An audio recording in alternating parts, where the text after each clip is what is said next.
تعالوا بقى أعمل لكم حاجة حلوة من حلويات الشتا، حاجة طعمها فظيع وتحفة وبتدفينا كده في الشتا، وهي أم علي. من أكتر الحاجات اللي بحب أعملها جدا في الشتا، وببقى مبسوطة جدا أما باكلها. لو أول مرة تشوفوني ما تنسوش تشتركوا في القناة ولايك وشير للفيديو. يلا بينا نبتدي. أول حاجة هجيب كيلو من اللبن وهكون غلياه، وهبتدي بقى ان انا احط فيه السكر. انا بحط 9 معالق من السكر او 10 معالق من السكر. هي بتظبط معايا كده وبيكون سكرها مظبوط. لو حابين ان انتوا تزودوا السكر زودوه، او حابين ان انتوا تقللوه قللوه، بس هو 10 معالق بتبقى مظبوطة جدا وما بتبقاش مسكرة قوي.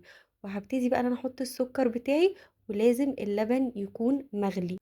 وهفضل بقى اقلب اللبن مع السكر لحد ما اتاكد ان السكر داب خالص.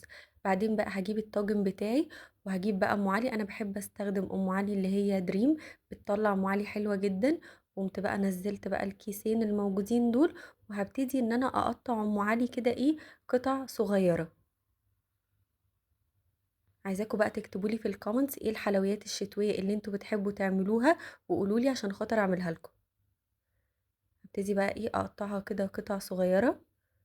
طبعا وانا بقطع ام علي وبجهزها بكون مسخنه الفرن بتاعي على درجه حراره 180. هنا بقى قطعتها كده بالشكل ده، وهنزل بقى عليها باللبن السخن المغلي اللي متدوب فيه السكر. لازم تتاكدوا ان السكر داب كويس. بس كده. وبعدين بقى بحط معلقتين من السمنه البلدي، او ممكن تستعملوا الزبده. وابتدي بقى ان انا اقلبها كده كويس لحد ما تسيح.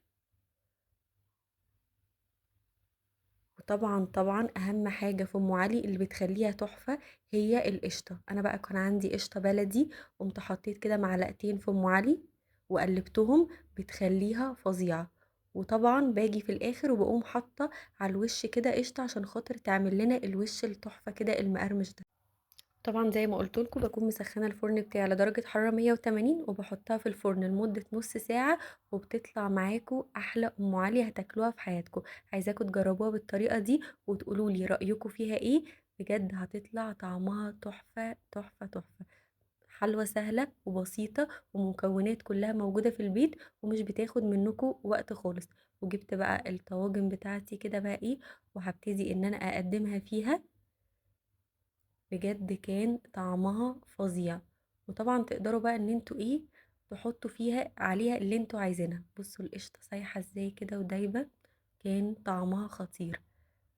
انا بقى حطيت عليها رشه من الجوز الهند، وحطيت عليها عين جمل. تقدروا طبعا تحطوا عليها اللي انتوا عايزينه، اي نوع من المكسرات، زبيب اللي انتوا بتحبوه تقدروا ان انتوا تاكلوها بيها. قطعت بقى كده عين الجمل. بجد كان طعمها خطير. لو اول مرة تشوفوني ما تنسوش تشتركوا في القناة ولايك وشير للفيديو، واكتبوا لي كل الحاجات اللي انتوا حابين ان انا اعملها لكم الفترة الجاية. باي باي.